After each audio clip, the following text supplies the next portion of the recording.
Hi hello friends. நம்ம இப்போ எங்கே போயிட்டுருக்கோன்னா நம்ம ஒரு படத்துக்கு போகிறோம். அது என்ன படம்னா யூத் படம். ரொம்ப நாள் ஆச்சு ஆனால் எங்களுக்கு இப்போ தான் டைம் கிடச்சி. இப்போ தான் மாதம் நம்ம இப்போயே போனால் தான் உண்டு. அதுக்கப்புறம் பாக்கெட் காலி ஆயிரும். அதனால் நம்ம இப்போயே கிளம்ப போகிறோம், போய் பார்த்துட்டு வர போகிறோம். இப்போ நம்ம தேட்டருக்கு வந்துட்டோம். நம்ம எந்த தேட்டருக்கு வந்திருக்கோன்னா எளிய சினிமாஸ் தான். திருச்சியில் உள்ளவங்களுக்கு தெரியாத ஆளுங்களே இருக்க மாட்டீங்க.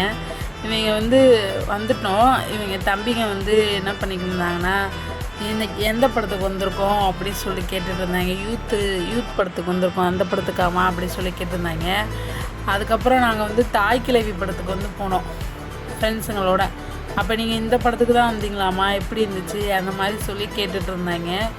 நாங்கள் இப்போ டிக்கெட் எடுக்க போகிறப்போ ஒரு சம்பவம் நடந்துச்சு. என்னென்னா டிக்கெட் ஃபுல்லாகிடுச்சு. கேட்டது 4வது இது தான் எங்களுக்கு கிடச்சிச்சு. 4வது ஃப்ளோரில் தான் எங்களுக்கு கிடைக்கல டிக்கெட். அதுதான் கொஞ்சம் வருத்தமாக இருந்துச்சு. கொஞ்சம் அண்ணாந்து பார்க்குற மாதிரி இருந்துச்சு. ஆனால் அப்படி பார்த்தாலும் அந்த படத்துக்கு ஒத்தபுளாக இருந்துச்சு. எப்படி இருக்குன்னு பாருங்களேன். தேட்டர் சூப்பராக இருக்கும். இங்கே நல்லாயிருக்கும். நீங்கள் திருச்சியில் இல்லாதவங்க திருச்சிக்கு வந்தீங்கன்னா இந்த தேட்டரில் படம் பாருங்கள், சூப்பராக இருக்கும். அப்புறம் படம் போட்டாங்க, மாசின்னு எல்லாமே நல்லா இருந்துச்சு. எப்படி நம்ம கண்டிப்பாக ஃபேமிலியோடு போகணும், குழந்தைங்களை கூட்டிகிட்டு போகணும். ஃபஸ்ட் ஹாஃப் எப்படி இருந்துச்சுன்னா படம் நம்மளோட டீனேஜ் ஞாபகத்தெல்லாம் இது பண்ணிடுச்சு. இந்த மாதிரி இருக்குமோ, இந்த விஷயம் நமக்கு அப்போ நடந்துச்சுல, அந்த மாதிரி நம்மளுக்கு ஞாபகமாகவே இருந்துச்சு. என்னோடய ஸ்கூல் ஃப்ரெண்ட்ஸுங்க தான் ஞாபகம் வந்துட்டாங்க. நாங்கள் 11th 12th 10th இருந்த ஞாபகம் தான் எங்களுக்கு எல்லாமே ஃபுல்லாகவே வந்துருந்துச்சு. அதுக்கப்புறமேட்டு கொஞ்சம் ஆகிறப்ப இப்போ நம்மளுக்கு 2 பையன் இருக்குது. நம்ம பசங்க இந்த மாதிரி இடத்துலலாம் இப்படி தான் இருப்பாங்களோ, அப்படி தான் இருப்பாங்க.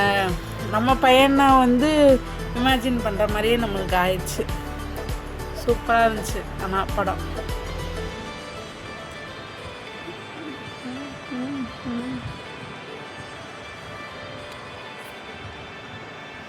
லாஸ்ட் ஆஃப் தான் ரொம்ப எமோஷனாக ஆயிடுச்சு. எமோஷ்னலாக இருந்துச்சு. நல்லா நம்மளுக்கே அழுவை வந்துச்சு. நல்லா காமெடியாக இருந்துச்சு. ஃபஸ்ட் ஆஃப் ஃபுல்லாக சிரிக்க வச்சு வயிறு குலுங்க வச்சுட்டாங்க.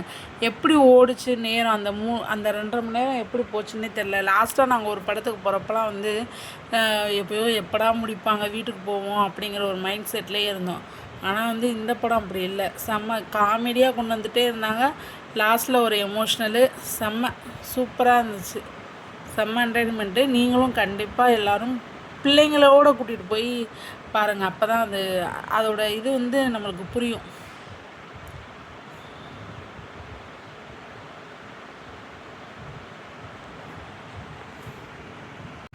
இந்த பாட்டு வரும்போதெல்லாம் அந்த ஜில்லா ஜிலுக்கி அந்த பாட்டு வரப்போலாம் இந்த படத்துக்கு போகணுன்னு சொல்லிட்டு அதையே உட்காந்து பாட்டுட்டு இருந்தாங்க. இப்போ நாங்கள் சர்ப்ரைஸாக கூட்டி போவோம். அவங்களே ஷாக் ஆகிட்டாங்க. நல்லா இருந்துச்சு படம். அவங்களும் என்ஜாய் பண்ணுற மாதிரி இருந்துச்சு. இனியன்லாம் அந்த காமெடியை பார்த்து செம்மையாக சிரிச்சுட்டே என்ஜாய் பண்ணிகிட்டே இருந்தான். சின்ன பிள்ளைங்களே உட்காந்து பார்க்குற அளவுக்கு இருந்துச்சு. அப்புறம் ஸ்நாக்ஸ் நாங்கள் ரொம்ப எதுவும் வாங்கிக்கல. ஆளுக்கு ஒரே ஒரு ஸ்நாக்ஸ் தான். அவங்க பிள்ளைங்களுக்கு மட்டும் ஒரு ஸ்நாக்ஸ் வாங்கிட்டு எங்கள் 2 பேர்த்துக்கு ஒரு ஸ்நாக்ஸ் வாங்கி சும்மா சிம்பிளாக முடிச்சோம். ஏன்னா அங்கே ரேட்லாம் அதிகம் இல்லை. டிக்கெட்டோடு நம்மளுக்கு ஸ்நாக்ஸ் தான் அதிக ரேட்டாக இருக்கும். நம்ம கொஞ்சம் நேரம் பொறுத்துக்கிட்டோம்னா வெளியே நல்லாவே ஸ்நாக்ஸ் வாங்கி சாப்பிட்லாம் அந்த காசுக்கு. அதனால் நாங்கள் 2 பாப்கார்னும் ஒரு சீஸ் பால் தான் வாங்கிட்டோம். இனி எனக்கு அந்த ஸ்நாக்ஸ்க்காக தான் வந்தார். அவருக்கு ஃபஸ்ட் ஆஃப் ஃபுல்லாகவே எப்படா இன்டர்வல் விடும், எப்போ விடும் அப்படின்னு சொல்லிட்டு கேட்டுகிட்டே இருந்தார். அதனால் அவருக்கு ஸ்நாக்ஸை வாங்கி கொடுத்தாச்சு. இந்த மாதிரி லாஸ்ட்டு சீன் தான் செம்மையாக இருந்துச்சு.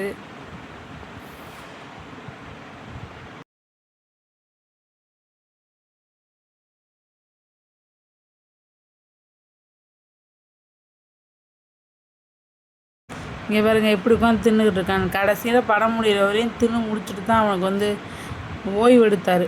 அப்புறமேட்டு படத்தை முடிச்சுட்டு அப்புறம் ஒரு ஷாக்கிங்கான ஒரு விஷயம் நடந்துச்சு. வெளியே வந்தால் பரத் சாரை பார்த்தோம். ஆக்டர் பரத் சாரை. அவர் காளிதாஸ் 2 படத்துக்கு ப்ரொமோஷனுக்கு வந்திருந்தார். ப்ரொமோஷன் அவரும் நடிச்சிருக்காரு. அதனால் வந்திருந்தார். அப்புறம் நாங்கள் அப்போ தான் ஃபஸ்ட்டு ஃபோட்டோ எடுத்தோம். யாருக்குமே தெரியல அவர் பரத்துன்னு சொல்லிட்டு. நாங்கள் தான் ஃபஸ்ட்டு போய் ஃபோட்டோ எடுத்தோம். அதுக்கப்புறம் எல்லாருமே வந்து நிறைய பேர் போய் ஃபோட்டோ எடுத்தாங்க. அதுக்கப்புறம் வந்து சங்கீதா மேடம்லாம் வந்தாங்க. அப்புறம் வெளியே வந்து ஸ்நாக்ஸ் சாப்பிட்டு வீட்டுக்கு வந்துட்டோம். பாய்.